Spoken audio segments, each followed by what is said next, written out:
घर के बाहर फट फट फट की जोर से आवाज हुई। सीमा को लगा कि पटाखे फूट रहे हैं।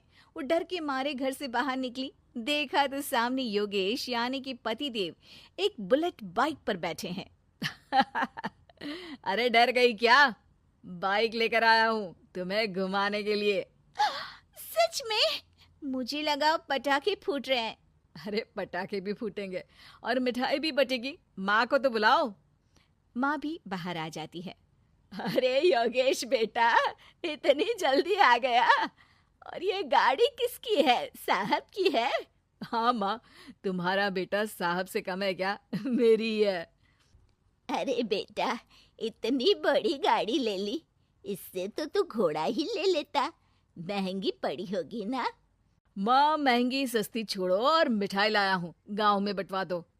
अरे बंटवा क्यों दो? पीछे बैठो, गांव में बांट कर आते हैं। सब खुश थे। योगेश गांव के बाहर एक कोयले की खदान में मजदूरी करता था। मेहनत और अकल से उसने वहां ठेकेदारी का काम सीख लिया और सूझबूझ से ठीक ठाक पैसा बनाने लगा। गांव में बात फैल गई कि योगेश के घर धमाका गाड़ी आई है। ऐसी गाड़ी पहले कभी किसी ने गांव में तो देखी नहीं थी। योगेश और माँ गाड़ी से वापस घर आ जाते हैं। बेटा, बाबूजी ऊपर से देख रहे होंगे और आशीर्वाद भी दे रहे होंगे तुझे। वो होते तो उनको भी घुमाता माँ। पूरे गांव में नाच नाच के मिठाई बांटने जाते। जैसे मैंने नाच नाच के बांटी थी जब वो अपने लिए एक साइकिल लेकर आए थे। बस बस, बाबूजी दो बात भी सुनाते कि फटफट वाली फटपटी ले आया। सीमा आगे कहती है, अपने लिए तो ये गाड़ी ले आए और मेरे लिए? अरे ये गाड़ी तुम्हारे लिए ही तो है। पक्का मेरे लिए है? अरे पक्का तुम्हारे लिए है। अगली सुबह जब योगेश सो रहा होता है तो उसे बाहर से गाड़ी की आवाज आती है। वो घबरा कर चिल्लाता है, चोर चोर, मेरी गाड़ी ले जा रहा है, चोर चोर। माँ भी जागती है और योगेश के साथ दरवाजे की तरफ भागती है। जैसे ही दोनों बाहर निकलते हैं तो देखते हैं कि सीमा गाड़ी चला रही है। अरे बहू, नाक कटवाओगी क्या? ये क्या कर रही हो? अरे गिर जाओगी, ये क्या कर रही हो तुम? सीमा गाड़ी को रोक कर कहती है, सारे गांव में घुमा लाई, कहीं नहीं गिरी। क्या? सारे गांव में घुमा लाई? अरे लोग क्या कहेंगे बहू? सोचा क्या एक बार? यही कहेंगे कि कितनी अच्छी गाड़ी है। अरे तुम्हारे बारे में। हाँ, कहेंगे ना कि देखो कितनी अच्छी गाड़ी पर बैठी है। बहू गाड़ी रखकर योगेश और सासू माँ के पास जाती है। तुमने कब गाड़ी चलाना सीखा? हमारे बाबूजी के पास पुरानी स्कूटर थी, सीख ली। फिर स्कूल में एक मास्टर जी भी ऐसी ही गाड़ी लेकर आते थे, उन्होंने सिखा दी। हाँ हाँ, स्कूल के मास्टर आजकल यही सब तो सिखा रहे हैं। पढ़ाई का कुछ सिखाते तो कुछ भला होता। अरे बहू, अब गाड़ी मत चलाना। हमारे परिवार में कभी किसी औरत ने पीछे से आगे की सीट पे आने की हिम्मत नहीं की है। तुम भी मत करना, समझी? जी समझ गई माँ जी। सीमा सास की बात सुनकर चुपचाप रसोई में जाकर उदास होकर खाना पकाने लगी है। सास सुबह सुबह मंदिर से पूजा करके लौट रही होती है। तभी उसे दो औरतें रोक लेती हैं और कहती हैं, अरे बहू को थोड़े अच्छे लक्षण भी सिखा दो। गाड़ी चलाने निकली थी, गांव की मर्यादा का कोई ख्याल नहीं है। वही तो। अरे पैसे आने लगे हैं तो क्या मतलब कि किसी रीति रिवाज को नहीं मानोगे?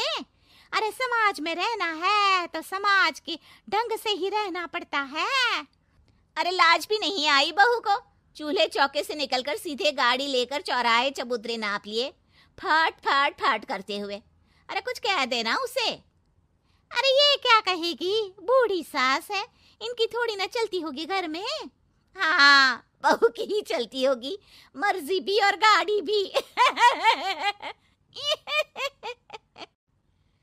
सास सब सुनकर घर आती है और बहू को चिल्ला के बुलाती है, अरे नाक कटवा दी सबके सामने गाड़ी चलाकर। औरत जात गाड़ी नहीं चलाती। शहरों में तो 4 पहियों वाली गाड़ी भी चलाती हैं और हेलीकॉप्टर, हवाई जहाज भी। शहर में थोड़ी ना रहती हूँ मैडम साहिबा। आज के बाद गाड़ी से ही नहीं, यूं भी निकलना बंद तुम्हारा घर से। माँ सही कह रही है, कहीं भी जाना हो तो मुझे बता देना, मैं लेकर चलूंगा। आज माँ को तुम्हारे कारण कितनी बातें सुननी पड़ी। इतना कहते हुए योगेश वहां से चला जाता है। बारिश की वजह से कारखाने के रोड पर कीचड़ रहता है, इसीलिए योगेश गाड़ी घर रख कर जाता है और किसी से लिफ्ट लेकर कारखाने पहुंचता है ताकि नई गाड़ी गंदी ना हो। लेकिन शाम को इतनी तेज बारिश होती है कि उसे वापस आने का कोई साधन ही नहीं मिलता। बारिश बढ़ती जाती है। रात के 11 बज जाते हैं। रास्ते में एक नदी का ब्रिज है। अगर उस पर पानी आ गया तो योगेश कारखाने में ही फंस जाएगा। पूरी रात भूखे प्यासे बितानी पड़ेगी। घना अंधेरा, बिजली की कड़कड़ाहट और तेज बारिश। राजेश डर भी रहा था, ठंड से कांप भी रहा था। तभी उसे रोड से आती हुई एक रोशनी दिखती है। वो देखता है कि उसके सामने एक बाइक आकर खड़ी हुई है।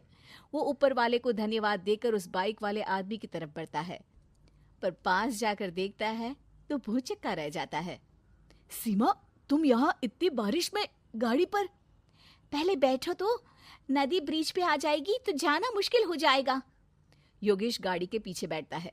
सीमा गाड़ी चला रही है। मैंने तो तुमको पहचाना ही नहीं। गाड़ी की आवाज तो पहचानी होगी ना। अरे पर मुझे नहीं पता था कि तुम आओगी। अच्छा किया कि तुम आ गई। माँ नहीं आने दे रही थी, पर हमेशा पति पत्नी की रक्षा थोड़ी ना करेगा, पत्नी को भी तो करनी चाहिए। योगेश को सुबह अपने किए पर पछतावा होता है। उसकी आंख में आंसू आ गए जो बारिश की बूंदों में बह गए थे। उसके बाद सीमा को सास ने और योगेश ने खुशी खुशी समाज की सीमा लांघने की मंजूरी दे दी। अब वो जहां भी जाती फट फट फट गाड़ी पे ही जाती। चैनल को सब्सक्राइब करें और लाइक कमेंट शेयर भी जरूर करें।